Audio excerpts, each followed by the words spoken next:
여러분 안녕하세요. 저는 한국방송통신대학교 교육학과에서 일하는 이로미입니다. 어떤 사람이 오늘 이런 제목으로 이런 이야기를 하는가 궁금하실 텐데요. 저는 교육학과에서 연구하고 강의하고 있습니다. 그러니까 일단 의사가 아니죠. 그러면 특수교육을 전공했나 보다? 그것도 아닙니다. 저는 성인교육을 전공한 성인교육 연구자입니다. 우리나라에서는 성인 계속교육, 평생교육이라고 이야기되는 분야입니다. 다양한 성인들의 학습을 들여다보고 각각 그리고 함께 어떤 학습이 필요할지를 논의하는 사람입니다. 학습은 흔히 공부라고도 하는데요. 공부는 학생 때 제일 많이 하는 것 아닌가 생각할 수 있습니다. 과거엔 그랬는데 지금은 아닙니다. 지금은 전생의 발달 관점이 현대 심리학의 주류이죠. 어려서만이 아니라 노인이 되어서도 우리가 삶을 마칠 때까지 학습은 진행됩니다. 인간은 일생을 걸쳐 발달하는 존재이기 때문입니다. 그리고 지금은 이런 관점이 더욱 뚜렷하게 나타나고 있습니다. 과거에는 어려서는 공부만 하고 성인이 되어서는 그 공부한 것으로 직업을 얻고 일하다가 나이가 들면 여가를 즐기는 것으로 생각해 왔죠.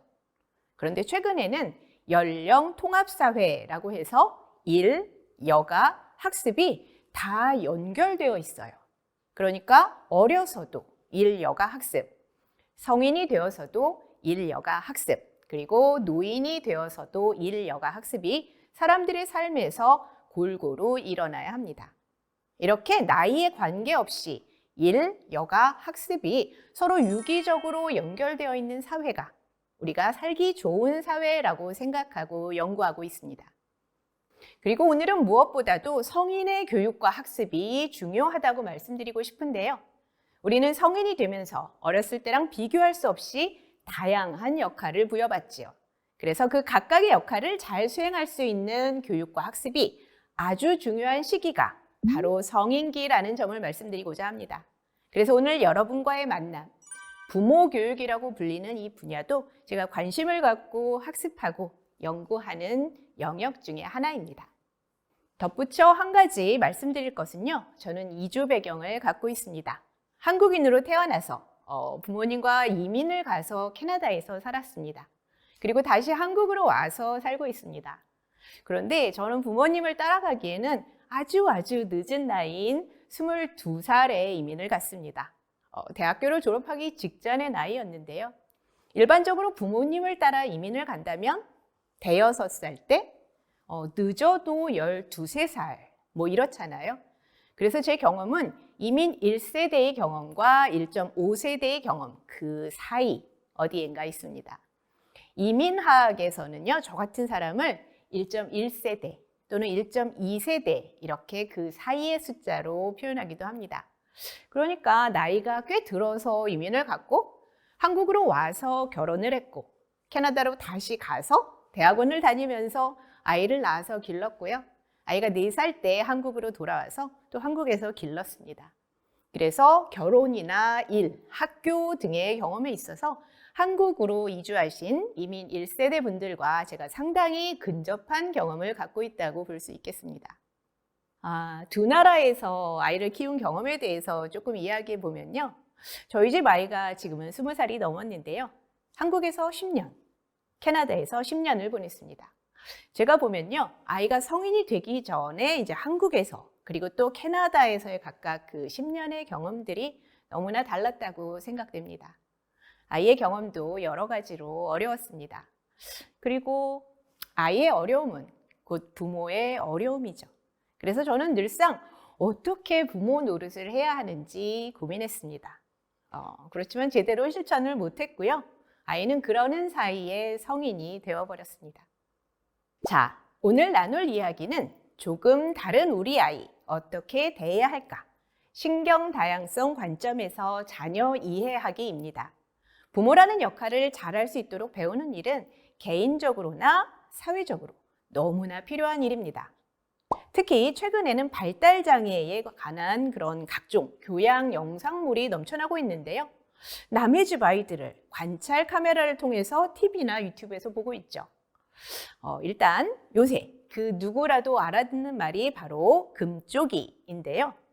요즘 좀 여러 가지 트러블을 일으키는 연예인, 사건, 사고에 휘말리는 연예인을 보고도 연예계 금쪽이라고 하는 기사 제목을 종종 보게 됩니다.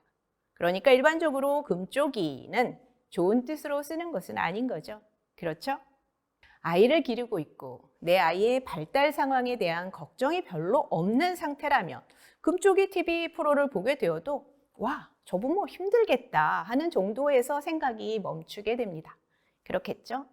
아이고, 저 엄마는, 저 아빠는 얼마나 힘들까라고요.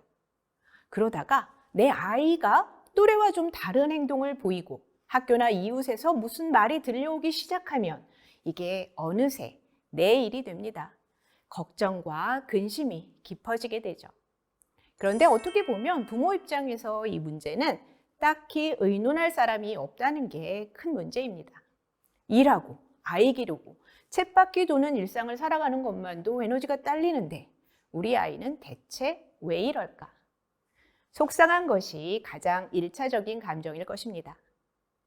자, 속상함이라는 그 감정을 조금 가라앉히고 천천히 들여다보면 그간 한 번도 생각해 보지 않았을 수 있는 발달장애라는 개념이 눈앞에 와 있음을 알아차리게 됩니다. 자, 우리 아이 이러다 그냥 지나가는 바람인 것일까요? 아니면 장애라는 무거운 이름을 가진 뭔가 심각한 문제가 있는 것일까요? 오늘 신경다양성이라는 키워드를 가지고 조금 다르고 새로운 이야기를 나눠보겠습니다. 신경다양성, 영어로는 Neurodiversity라고 합니다. 우리는 우선 이것을 다양성 담론의 하나로 이해할 필요가 있습니다. 이 단어에 다양성이라는 단어가 들어있으니까요. 이 신경다양성 담론은 다양성 담론 중에서도 비교적 최근의 논의에 속합니다. 우선 다양성부터 보겠습니다. 최근 다양성에 대해서 사회 전체가 관심이 많습니다. 그런데 이 다양성을 이해하려면 다양한 다양성, 그리고 그것이 겹치게 되는 교차성도 함께 이해를 해야 될 것 같아요. 우선 다양성의 정의부터 보겠습니다. 다양성은 쉽게 말해서 어느 사회 또는 개인 안에 보이는 여러 가지 모습, 관점 또는 살아가는 방식이라고 할 수 있는데요. 왜 우리 사회에서 이 논의가 지금 나오고 있을까요? 미국이라든지 영국이라든지 제가 살던 캐나다라든지 그런 나라에서는 우리보다 먼저 이런 논의가 시작되었습니다. 이런 나라들에는 기업은 물론이고 학교에도 다양성위원회 같이 다양성을 홍보하고 관리하는 조직이 있습니다. 그런데 요새는 우리나라에서도 이런 모습을 볼 수 있게 되었어요. 다양성이 인정되지 않고서는 그곳에 인재들이 머물 수 없다는 것, 들어왔다가도 떠난다는 거죠. 그러니까 다양성이 인정되는 곳에 다양한 사람들이 모여서 시너지를 내면 학교이든 기업이든 경쟁력이 올라간다는 거, 이제는 보편적인 이야기가 되었습니다. 이런 나라들에서는 회사에 입사하기 전에 이 지원자가 혹시 인종차별주의자인지 성차별주의자인지 등등을 면접을 통해 확인하고 걸러서 채용하는 그런 일들이 일반화되어 있습니다. 그런데 그렇다고 해서 이런 나라들 시민 모두가 인종차별도 안 하고 성차별도 안 하는 그런 사람들이냐? 그건 아니죠. 그래서 속으로는 인종에 대해서 차별적인 생각을 갖고 있기도 하고 성소수자랑은 함께 일하기 싫어 이렇게 생각을 하기도 하지만 그런 생각을 설사 갖고 있다고 해도 그것을 있는 그대로 말하지 않습니다. 말하면 이 회사에서 이 학교에서 나를 안 뽑아줄 것이기 때문에 그런 거죠. 그래서 면접 중에 혹시라도 본심이 튀어나올 수도 있기 때문에 이런 거 예상 질문 뽑아서 연습해서 면접에 갑니다. 예를 들어서 회사 입사 면접을 생각해 보면요. 우리 팀에 한국인, 중국인, 베트남인, 인도인이 팀원으로 있는데요. 어떻게 이런 문화 차이를 넘어서 원팀으로 일할 수 있을까요? 같은 그런 예상 질문을 받게 됩니다. 그래서 미리 연습을 여러 번 하고 면접장에 가는 거죠. 우리나라는 아직 이 정도까지는 아니지만 이 역시 곧 현실이 될 것입니다. 자, 다음은 교차성입니다. 영어로 intersectionality라고 하는데요. 제가 넌센스 퀴즈를 가져왔습니다. 여러분도 한번 풀어보시기 바랍니다. 미국의 어떤 회사가 직원 중에 흑인이 절반이고 여성이 절반이라고 해요. 그런데 이 회사에는 흑인 여성은 한 명도 없다고 합니다. 어떻게 된 것일까요? 네, 그렇죠. 이 회사의 절반을 차지하는 흑인은 다 남성인 것이고 이 회사의 절반을 차지하는 여성은 다 백인인 것이죠. 그런데 이렇게 돼서 이 회사는 그때의 다양성 기준에 전혀 걸리지 않았대요. 걸리긴커녕 흑인도 절반이나 채용하고 여성도 절반이나 채용했습니다. 다양성 실천 우수기업이네, 이런 평판을 받았다는 거예요. 그렇지만 흑인 여성은 이 와중에 남이 몰라주는 배제와 소외를 겪게 된 것이죠. 이 회사는 누구나 들으면 아는 미국의 대기업인 제네럴 모터스였습니다. 그 당시 미국에는 마틴 루터 킹을 주축으로 하는 흑인 민권운동이 있었습니다. 그런데 흑인 여성들은 이 운동에서 여성이라고 소외되었고요. 그 당시 여성 해방운동도 있었는데요. 흑인 여성들은 이 운동에서도 또 흑인이라고 해서 소외되었습니다. 이쪽도 저쪽도 낄 데가 없었다고 해요. 그래서 인간이 다면적인 존재라는 것을 고려하지 않으면 이렇게 어떤 집단에 대한 차별이 은폐될 수 있다는 이야기를 다양성 담론은 담고 있다. 이런 이야기를 먼저 드리고자 합니다. 자, 이게 소위 정체성 바퀴라고 하는 것인데요. 인간은 누구나 이렇게 다양한 정체성을 가지고 있습니다. 우리가 어떤 사회에서 사는가에 따라서 사회적 지위가 명시적으로 또는 암묵적으로 달라진다는 것을 우리가 생각할 필요가 있습니다. 그런데 여기에 당연하게도 장애라는 부분이 들어있죠. 다양성 교육에서는 학생들에게 여기 있는 것들 중에서 가장 자주 많이 생각하고 있는 정체성을 말해보자 라면서 한 사람씩 돌아가면서 이야기를 하게 하기도 하고요. 또는 이 중에서 어떤 정체성이 남들이 당신을 파악하는 데 가장 큰 영향을 줍니까? 하는 질문을 하기도 합니다. 학생들이랑 저는 이 다양성 교육에서 이 정체성 바퀴를 놓고 이야기를 하는데요. 제 얘기를 할 때 저는 제가 요새 가장 신경 쓰는 또는 저를 신경 쓰게 만드는 정체성을 나이라고 말합니다. 한국 사회는 나이에 대한 차별이 적지 않다. 아니, 심하다는 생각을 제가 나이가 드니까 비로소 하게 되더라고요. 그런데 제가 캐나다에 살 때는 여기 보시는 인종, 민족 이런 것들에 가장 신경을 썼죠. 그랬겠죠? 백인들이 많이 사는 곳에 저는 아시안이었고요. 그 중에서도 코리안이니까요. 인종적 소수자였죠. 자, 그러면 이제부터는 이야기를 좁혀서 하나에만 집중하죠. 여기 오늘의 키워드인 장애, 그 중에서도 발달장애에 대한 이야기를 해보겠습니다. TV에서 보던 금쪽이 장애일까요? 신경다양성일까요? 우선 우리가 어떤 사람을 장애인이라고 할까요? 일단 국가에 장애인으로 등록되어 있는 분들이 장애인입니다. 국가가 장애 등록제를 실시하는 것은 장애인으로 등록하는 것을 통해서 장애 때문에 생기는 불리함을 보상하고 장애 때문에 생기는 어려움에서 그 사람을 보호하는 것이 가장 큰 목적입니다. 결코 구분하고 차별하기 위한 것이 아니죠. 그런데 장애라는 이름을 갖고 있는 그런 특징을 갖고 있는 사람들이 모두 장애 등록이 되어 있는 것도 아닙니다. 항상 그래서 모호한 상황에 처해 있는 사람들이 있기 마련입니다. 우리가 장애 하나로 이제 이야기하고 있는 자폐 스펙트럼, ADHD, 불안장애 등등을 진단받은 상당수가 장애 등록이 안 되어 있죠. 일단 이런 증상에 관해서 장애이기는 하지만 장애 등록까지 할 필요가 없다고 생각하는 사람들이 다수이고요. 장애 등록을 신청한다고 해도 증상이 심하지 않기 때문에 받아들여지지 않는 경우가 많습니다. 그런데 신경 다양성 이론을 지지하는 사람들은 이렇게 말할 거예요. 이 사람들은 남들과 좀 다른 신경 구조를 가지고 있는 것이지 장애가 아니라고요.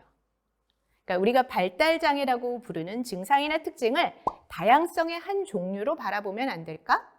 바라보자 라고 주장하는 개념이 신경다양성이다. 이렇게 말씀드릴 수 있겠습니다. 현재 영미권에서는 이 신경다양성이라는 단어를 여기저기 일상생활 속에서 굉장히 쉽게 접할 수 있습니다. 그래서 영국, 미국, 캐나다와 같은 나라들에서는 이런 사람들을 설명할 때 그 사람은 뉴로디버전트야 라고 말합니다. 그리고 이런 사람들이 아닌 우리 대다수의 사람들을 뉴로티피컬이라고 말합니다. 우리말로 각각 신경 다양성이 있는 또는 신경 전형성이 있는 이렇게 번역됩니다. 물론 뉴로티피컬들이 대다수인 사회에서 뉴로디버전트로 사는 것이 힘들기는 하겠죠. 그래서 도움을 받아야 할 때가 있습니다. 때로는 장애 등록도 필요할 정도로 많은 도움을 받아야 하는 상황도 있습니다. 그렇지만 기본적으로 이것은 장애이고 아니고의 문제가 아니라 다름의 문제, 다양성의 문제라는 것이죠. 그래서 이런 신경학적인 차이를 우월하거나 또는 열등한 것으로 보지 않고 대다수의 사람에 비해 다르다, 차이가 있다 이렇게 보는 개념을 신경 다양성이라고 한다. 이렇게 말씀드리겠습니다. 자, 이제 본격적으로 신경 다양성의 진단명 이야기를 해보겠습니다. 신경 발달 측면이 남들과 다른 측면을 보인다고 할 때 가장 대표적인 신경 다양성은 자폐 스펙트럼 장애입니다. 오티즘 스펙트럼 디스오더, 줄여서 ASD라고 합니다. 자, 이것은 넷플릭스에서 화제를 몰고 왔던 드라마 어티피컬의 포스터입니다. 우리나라 제목으로는 별나도 괜찮아 였는데요. 이 청소년을 보면 뭐가 다르다라는 것이 느껴지시나요? 어떻게 보면 주변에 흔한 청소년 같습니다만 이 청소년을 설명하기 위한 단어 atypical은 비전형적인이란 형용사지요. 이 청소년은 자폐 스펙트럼 장애, 즉 ASD라는 진단명을 갖고 있습니다. 이 ASD, 이것이 이제 바로 다음에 얘기할 ADHD보다 훨씬 무겁게 받아들여지는 것이 사실인데요. 우리말로 예전에는 자폐증이라고 불렀고요. 지금은 자폐 스펙트럼 장애라고 부르지만 자폐는 여전히 자폐이거든요. 대표적인 증상이라고 하면 언어 발달 지연, 그리고 반복적인 행동, 그리고 사회성 부족이라고 할 수 있겠습니다. 미국에서는 한 68명 중에 1명꼴로 자폐 스펙트럼 진단을 받는다고 합니다. 우리나라는 잘 모르겠어요. 연구마다 그 추정치가 많이 다릅니다. 문제는 진단을 받는 경우보다 진단을 받지 않았지만 그렇게 추정되는 사람이 상당히 많다는 사실입니다. 자, 다음으로는 ADHD를 볼까요?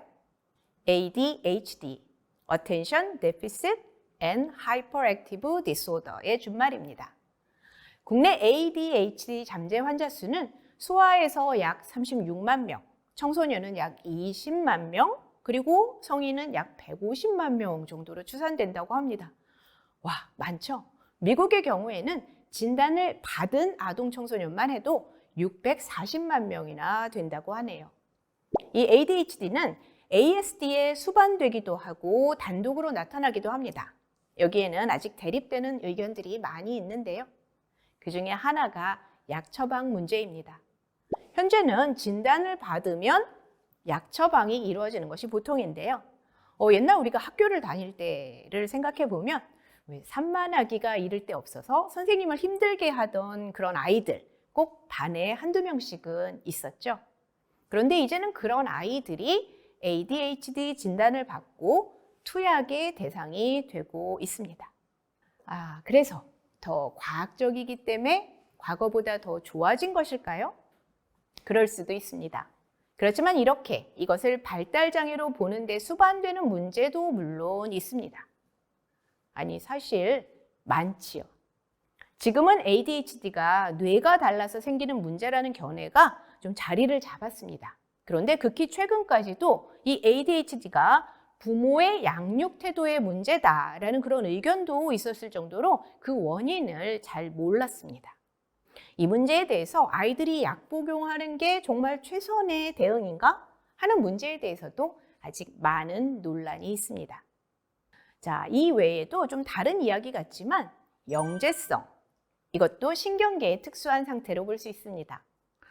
영재가 무슨 어려움을 겪겠나 싶지만 사실 현재 우리의 학교 제도는 이 아이들을 도와주는 제도가 거의 없어요. 고작 이런 아이들을 학업적으로만 앞당겨주는 것 정도? 그 정도밖에 없습니다. 이런 아이들은 재능은 앞서지만 정서적 발달 수준이 그 앞선 재능을 따라오지 못하는 경우가 많은데요. 거기에서 오는 차이나 갭이 이 아이들을 힘들게 할 수 있습니다. 그래서 일반적인 학교 환경에서 다양한 상처를 받을 수 있어요. 그래서 이런 아이들을 모아서 교육하는 학교, 그러니까 영재 학교가 필요한 것이고요. 1:1 지원도 필요한 것이죠. 그리고 이런 아이들은 영재성에 더해서 불안장애나 학습장애를 가질 수도 있습니다. 그렇다면 장애에 수반되는 특수교육적인 지원도 필요한 상황이 됩니다. 특수교육이라는 말을 영어로 번역하면 Special Education이잖아요. 영재를 장애라고는 하지 않지만 영재성도 다양성의 일종이죠. 스페셜한 상태입니다. 그래서 Special Education이 필요하죠. 이렇게 남과 다른 아이들에게 모두 특수교육이 지원되어야 할 필요가 있습니다. 그리고 이런 영재성을 가진 아이들이 영재성 말고 어떤 다른 성향, 방금 말씀드린 현재 사회에서 발달장애로 규정되고 있는 자폐 스펙트럼이나 ADHD를 같이 가지고 있는 경우가 상당히 많은데요. 이런 경우엔 영재성으로 한 번 예외적인데 자폐나 ADHD로 2번 예외적이라는 뜻으로 twice exceptional, 줄여서 2E라고 한다는 점도 아울러 말씀드리겠습니다. 그래도 영재라니 얼마나 좋을까? 네, 그럴 수도 있는데요. 가장 교육학적으로 문제되는 것은 이 아이들에게 맞는 학교가 없다는 겁니다. 영재학교를 가면요, 영재성만 지원하기 때문에 자폐나 학습장애 쪽으로 지원을 받기가 어려워서 문제가 되고요. 그렇다고 장애를 고려해서 특수학교를 가게 되면 장애 부분만 지원하기 때문에 영재성을 지원받을 수 없게 되죠. 결국 이 아이들에게 맞는 학교란 없다, 이렇게 말할 수 있습니다. 자, 끝으로 학습장애를 말씀드리겠습니다. 요새는 learning disability, 학습장애라고 하지 않고요. learning difference, 즉 학습 차이라고 하는 경우가 많습니다. 두뇌 회로의 발달이 남들과 달라서 특정 기술이나 정보를 얻거나 저장하고 응용을 하는데 문제를 겪는 것을 학습장애라고 합니다. 여기에 연관되는 것이 주의력, 기억력, 인지, 언어, 문제 해결, 사회적 상호작용 등인데요. 이런 것들이 전부 다 아동 청소년의 삶의 핵심인 학습과 연결되어 있지요. 지적장애는 아니지만 어떤 이유로 해서 학습 기능의 수행에 문제를 보이는 것인데요. 난독증, 즉 읽기장애죠. 계산장애, 쓰기장애 등등 다양한 모습을 보이는 신경학적 처리 문제입니다. 그런데 이게 문제이기는 한데요. 이것도 한 번 더 생각해 볼 여지가 있습니다. 이 아이들은 일반 학교에서는 문제가 되죠. 그렇지만 다른 장면에 가져다 놓으면 이야기가 달라지거든요. 예를 들어서 숫자를 거꾸로 쓰는 쓰기 장애를 예를 들어보겠습니다. 숫자를 거꾸로 쓴다는 것은 머릿속에서 숫자를 뒤집을 수 있다는, 그러니까 회전시킬 수 있다는 것을 의미하는 것이죠. 지금 문제라고 하는 이런 특징은 이 아이들이 공학, 예술, 건축 쪽으로 진출하게 되면 남보다 앞서갈 수 있는 능력이 될 수 있습니다. 그런데 대부분 그런 쪽으로 나가기도 전에 성장 과정에서, 학교에서 좌절을 겪게 되는 것이 큰 문제입니다. 자, 종합하면 이런 발달장애라는 것은 학교를 포함한 생활 전반에 대부분의 아이들처럼 생활하기 어려운 그런 신경적 구조를 가지고 있는 것이고요.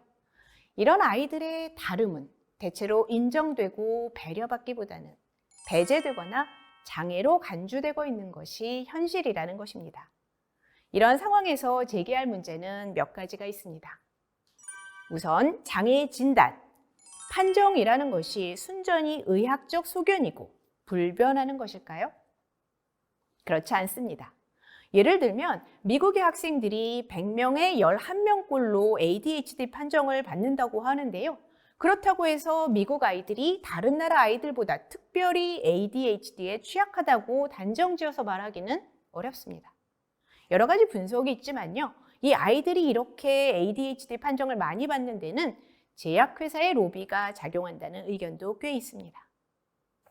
다른 경우를 봐도 그 진단에 있어서 사회문화적 영향이 지대합니다.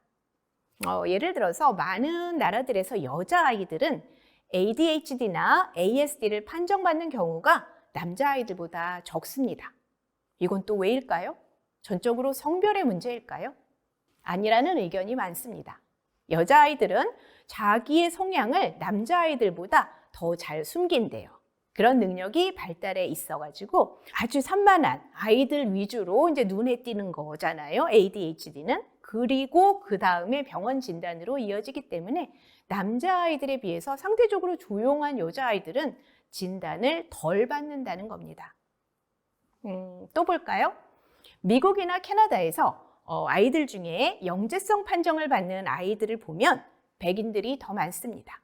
다시 말하면 유색인종 아이들은 영재성 진단을 좀 더 적게 받는데요. 이런 모든 상황을 종합해서 볼 때 이 아이들이 영재성 진단을 적게 받는 것이 백인 아이들보다 못해서 그럴까요? 그렇지 않습니다. 자, 이런 모든 상황을 종합해서 볼 때 결국 이 아동 청소년들에게 진단명을 붙이고 이런 진단이 강조하는 결핍과 결함을 메우려고 노력하는 것보다는 그것만 하기보다는 이 아이들이 가진 차이와 강점에 주목하는 것이 더 좋지 않은가? 이게 신경다양성 이론의 핵심적인 주장이다. 이렇게 말씀드리겠습니다. 자, 이제는 부모의 이야기를 해보겠습니다. Square peg in a round hole 이라는 말이 있습니다. 둥근 구멍에 네모난 못이라는 뜻이죠. 지금까지 이야기한 이런 아동 청소년을 키우는 것은 마치 세상이 동그란데 네모난 아이들을 키우는 것에 비유할 수 있습니다. 이런 특징을 보이는 자녀를 양육하게 되면 부모의 개인의 삶에도 큰 변화가 생기죠. 무엇보다도 부모가 이런 자녀들을 이해하지 못하면 아이의 삶이 나빠지고 가정 전체의 삶도 나빠집니다. 그래서 신경다양성 담론이 주는 핵심적인 메시지는요. 이 아이들이 정상이라는 틀에 맞추어서 불편함을 감수하는 것이 아니라 사회의 일원으로서 자신이 원하는 것을 할 수 있도록 돕는 일이 필요하다는 것입니다. 그래서 무엇보다도 부모가 아이의 다름을 인정하고 지지할 때 아이에게 무한한 가능성이 열릴 수 있다. 이런 말씀을 드리겠습니다. 자, 그러면 부모 입장에서 내 아이가 남들과 좀 다르네 이렇게 생각이 되면 무슨 일을 어떻게 해야 할까요? 이 이야기를 하기 위해서 돌봄 생태계 이야기를 해야 할 것 같습니다. 이 돌봄 생태계에는 아이를 돌보는 위치에 있는 다양한 성인들이 자리해 있습니다. 이렇게 두뇌 회로가 다른 아이들의 돌봄 생태계를 생각해 보자면 이 안에는 1차적으로 부모가 있죠. 그리고 그 다음 레벨에는 교사, 의사 등의 전문가 그룹이 있고요. 그리고 또 그 다음 레벨에서는 지역사회에 살고 있는 이웃 성인들이 자리하고 있습니다. 이 돌봄 생태계는 아이들의 돌봄을 담당하는 성인들에 대한 교육, 학습 이런 것들을 중요하게 생각합니다. 아동 청소년을 기르고 가르치는 성인의 수준이 높아야 아이들이 잘 성장할 수 있기 때문이지요. 성인이라고 해서 저절로 아동 청소년에게 좋은 교육과 학습, 좋은 돌봄을 제공할 수 있는 그런 능력이 생기는 것은 아니잖아요. 배움이 필요한 거지요. 특히 이렇게 조금 다른 아이의 특징은 대다수의 한국 사회의 성인에게는 낯선 상황입니다.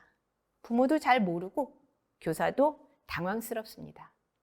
그래서 이런 아이들의 부모와 교사의 역할에는 더욱더 의식적인 교육과 학습이 요청됩니다. 그런데 무엇보다도 가장 중요한 사람은 부모 또는 부모의 역할을 대신하는 주된 돌봄 제공자일 것입니다. 제가 앞에서 아이를 기르는 부모의 학습이 아이를 잘 기르는 데 제일 중요하다고 말씀드렸었죠? 제일 중요한 거 맞습니다. 부모가 아이 주변의 양육자들과 교육자들 그리고 전문가들과 아이가 겪는 어려움을 자연스럽게 그런 상황을 공유할 수 있는 분위기가 조성되면요. 현재 부모가 겪는 어려움의 절반 정도는 사라질 수 있을 것 같습니다. 그래서 조금 어렵기는 하겠지만 부모는 아이의 문제를 적극적으로 교사, 의사 등의 전문가들과 소통하셔야 된다는 말씀을 드리겠습니다. 그리고 가장 멀리 있지만 그래도 관계 있는 사람들이 이웃들인데요. 이를테면 자녀의 같은 반 친구의 부모, 그리고 우리 친인척, 그리고 이웃 주민들도 자주는 아니어도 일정 역할이 있을 수 있습니다. 이웃의 아이가 보이는 다양성을 인정하고 수용하기 위해서는 이런 분들도 학습이 필요합니다. 그런 이웃이라면 부모가 잠깐이라도 기댈 수 있는 든든한 우군이 될 수 있을 것입니다. 대부분의 이런 분들도 아이를 기르는 부모인데요. 우리 아이만 말고 남의 집 아이들도 잘 자라기를 바랄 거잖아요. 그렇다면 이웃집 애에게 내가 할 수 있는 일과 해야 할 일에 대해서 알고 실천해야 하겠죠. 발달장애라는 이름은 성장과 발달 시기에 있는 아동과 청소년의 삶에 지대한 영향을 미치는 굉장히 두려운 개념입니다. 그렇지만 이것을 앞서 소개한 신경 다양성의 개념으로 보게 되면 신경 전형적인 다수에 비해 소수이지만 있는 그대로 존중을 받게 되면 이 남다른 특성으로 인해서 그가 속한 사회에 기여할 수 있습니다. 그래서 우리는 그렇게 되도록 도와야 합니다. 그렇게 되도록 지원하는 교육학적 개념은요, 강점 기반 교육입니다. 이 암스트롱이라는 학자는 아동 청소년을 양육하고 교육할 때에는 뇌의 활동에 대한 최신 연구 결과에 근거해서 해야 한다고 했습니다. 그게 뭐냐면 지금까지와는 다르게 다양성을 존중하면서 이루어져야 한다고 주장한 것인데요. 현재 발달장애 경계에 있는 상당수의 학생들이 있고 이런 학생들은 장애가 있다고도 할 수도 없고 없다고도 할 수 없는 불확실한 상태로 살아가고 있습니다. 그리고 일반 학교의 천편일률적인 구조 속에서 따돌림 같은 그런 고통을 겪기가 십상이죠. 신경다양성은 그래서 어떻게 보면 울퉁불퉁한 포장지에 쌓여진 빛나는 선물 같은 것일 수 있다고 생각합니다. 그래서 이렇게 우리 아이에게서 보이는 신경다양성이 있다면 이것을 걱정하고 고치려고 하는 것보다는 환대해야 한다는 말들을 하곤 합니다. 신경다양성을 환대한다는 것은 아동과 청소년의 결핍에 초점을 두는 것이 아니라 강점에 무게를 두는 그런 교육을 해야 한다는 것입니다. 자, 이런 교육은 기존의 특수교육과 이렇게 상당한 차이를 가지는 것을 보시면 알 수 있습니다. 최근 논문과 저서들이 많이 나오는데요. 이렇게 신경다양성이 장애로 여겨질지 재능으로 여겨질지는 언제 어디서 태어났느냐에 따라서 크게 좌우된다는 그런 입장을 가지고 있습니다. 아주 옛날에 과거에는 이런 아이들이 심하면 버려지기도 했고요. 더 심하면 실험의 대상이 되기도 했습니다.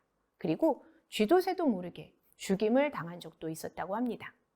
나치 시대에 그랬다고 하네요. 듣기만 해도 오싹해지는데요. 지금은 그런 야만은 존재하지 않지만 아직도 이런 특성 때문에 어려움을 겪는 일이 많습니다. 그러나 그럼에도 불구하고 과거보다 훨씬 더 다양성 관점이 인식되고 있는 시대가 천천히 오고 있습니다. 아이의 주변 환경을 남들과 다른 두뇌 회로가 요청하는 바로 그 요구에 맞춰서 수정해서 제공해 준다면 얼마든지 아이의 단점보다는 장점에 집중할 수 있습니다. 이것을 적소 구축, 영어로는 niche construction이라고 하는데요. 신경 다양성이 있는 아이들이 자신의 적소를 발견할 수 있다면 이 아이들이 언제나 일반적인 환경에 어렵게 적응만 해야 하는 것이 아니라 적응을 위한 노력은 하되 신경 다양성으로 인한 남들이 가지지 않은 강점에 집중할 수 있습니다. 이런 이야기는 다시 말하면 양육자인 부모들이 아이가 가진 독특한 뇌의 필요에 맞게 환경을 바꿔주는 것이 가능하고 또 그렇게 해야 한다는 말입니다. 그러면 이 아이들은 진정한 자신의 모습에 좀 더 가까워질 수 있다는 것입니다. 최근에는 다양성을 기꺼이 받아들이고 편안해하면서 다양성이 가져오는 새로움을 경탄의 눈으로 공유하는 그런 사회적 분위기도 점차 조성이 돼가고 있는 중입니다. 예를 들어 볼까요? 혹시 이상한 변호사 우영우라는 드라마를 보셨나요? 아주 인기였는데요. 주인공인 우영우가 자폐 스펙트럼 장애가 있죠. 그래서 남들과 사고 체계라든지 생활 습관이 다르지만 또 한편으로는 이런 자폐 스펙트럼 장애가 있기 때문에 남들보다 더 뛰어난 성과를 보인 거 기억하시겠죠? 물론 우영우처럼 특정 분야에서 뛰어난 능력을 보이는 이제 이런 사람들을 서번트 증후군이라고 하는데, 이런 서번트 증후군을 가진 사람은 소수라고 합니다. 그렇지만 신경 다양성을 가진 사람들이 남들의 수준을 훨씬 뛰어넘는 그런 능력이나 특징을 보이는 경우는 또 상당히 많은 것, 이것도 역시 사실입니다. 이런 강점을 인정해주는 그런 사회가 절실하게 필요한데요. 드라마를 보다 보면 우영우 곁에 어른들만 말고 또래도 있었습니다. 넌 왜 그러냐? 라고 타박을 하면서도 왜 요새 말로 츤데레라고 하잖아요. 그러니까 그렇게 챙겨주는 변호사 친구도 있었고요. 중고등학교 때 굉장히 막 괴롭힘을 당했죠. 그때 막 흑기사처럼 지켜주었던 절친, 베프도 있었고요. 자폐에 대해서 편견이 있었는데 결국 우영우를 만나면서 깨달으면서 좋은 상사가 되는 윗사람도 있었습니다. 자폐를 가진 사람은 또 어떤 특성이 있는지를 알고 또 거기에 맞춰주는 연인도 있었습니다. 그래서 저는 이 드라마를 볼 때, 이 드라마는 판타지구나 이렇게 생각을 했는데요. 그러면서도 이 판타지가 우리의 삶 속에 여기저기서 일어나면 좋겠다는 생각을 했습니다. 지금까지 말씀드린 것의 핵심은 장애일까 다양성일까의 문제를 가진 자녀들을 키우는 그 부모님의 입장에서 무엇을 어떻게 해야 할까? 이것이었습니다. 부모는 가장 양육에 영향이 큰 사람들이기 때문입니다. 이들의 부모들이 누구인가, 즉 이들을 키우는 우리들이 누구인가에 따라서 양육의 모습 역시 다르게 나타납니다. 당연하죠. 이렇게 학습과 발달 장애를 겪는 아동 청소년과 그 부모들이 처해 있는 상황은 계급, 성별, 인종, 문화 등등에 따라서 굉장히 중첩적이고 복합적인 모습을 보인다는 말씀을 드리겠습니다. 예를 들어서 저는 캐나다에서 이주민이었고 이주민 아이의 엄마로서 양육을 했는데요. 이때 발달장애, 그것도 ASD 판정을 받은 자녀를 키우는 엄마들을 제가 다수 만났습니다. 연구를 통해 알게 되었는데요. 그래서 느낀 것을 간단히 말씀드리겠습니다. 첫 번째, 장애는 시대와 사회에 따라 다르게 정의된다는 것입니다. 그리고 부모가 반드시 이것을 인지해야 한다는 것입니다.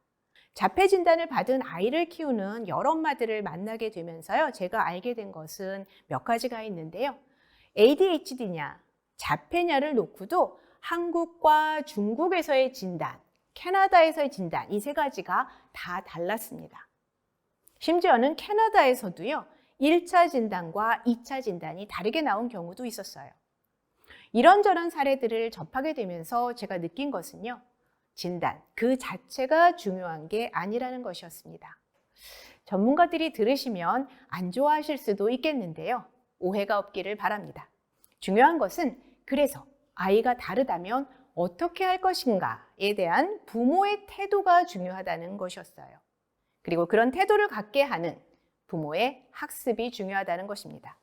그래서 결국 중요한 것은 아이를 고치는 것도 아니고 진단을 통해 장애인지 아닌지를 확실히 판가름하는 것도 아닙니다.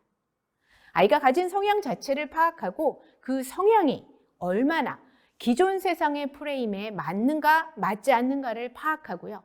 그래서 부모가 어떻게 할 것인가에 대해서 구체적으로 생각해보고 집중적으로 노력하는 것이 필요하다고 생각합니다.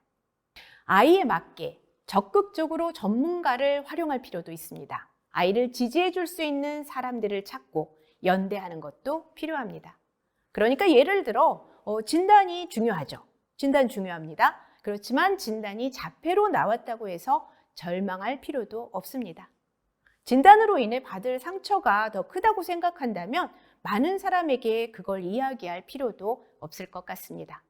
나눌 필요가 있는 사람과만 나누면 됩니다. 그리고 그걸 판단하는 것은 부모입니다.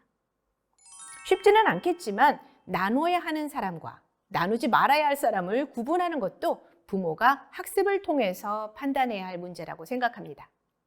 둘째, 부모는 의사나 교사 등의 전문가의 말을 경청해야 하겠습니다. 내 아이의 강점을 봐달라. 내 아이는 장애인이 아니다. 그러니까 이러는 부모가 생각보다 많습니다. 안타깝지만 이런 부모님은 문제가 될 수 있습니다. 아이의 강점을 인정받고 자라는데 가장 도움을 줘야 할 사람이 부모죠. 그런데 그러지 못하고 오히려 의도치 않게 부모님 자체가 장애물이 될 수도 있습니다. 의사의 진단 또는 교사의 의견 이런 것들은 앞으로 이 아이를 잘 기르기 위해서 어떻게 해야 할 것인가를 부모가 결정하는데 굉장히 핵심적인 데이터가 됩니다. 그러니까 이런 것들을 잘 반영해서 내 아이에게 가장 좋은 양육을 하는 것이 중요하다는 말씀을 드리겠습니다. 그렇지만 또 한편으로는 의사와 교사와 협업한다는 것은요, 그분들이 하는 말을 100% 들어야 한다는 것을 의미하지는 않습니다. 아이가 기존 세상이라는 삶의 프레임에 좀 더 조절적으로 맞출 수 있는 그런 배움을 갖도록 교사와 의사와 함께하는 몇 가지가 중요한 한 축이고요. 부모로서의 내가, 아이가 갖는 성향, 그 성향의 장점을 살려줘야 하는 것이 다른 한 축이 되겠습니다. 이것 둘 다 되도록 어려서 시작해야 한다고 생각합니다. 자, 오늘의 제목은 조금 다른 우리 아이, 어떻게 대해야 할까? 였습니다. 조금 다른 우리 아이, 아직 세상은 둥근 구멍이고 이 아이들은 네모난 못입니다. 그렇지만 세상은 오늘 말씀드린 신경 다양성 담론을 비롯해서요, 이런 특징을 가진 사람들에게 점점 더 주목하고 있습니다. 어떻게 잘 기를 것인가가 핵심입니다. 각종 진단, 치료적 개입, 학습 및 훈련이 넘쳐나고 있는 세상입니다.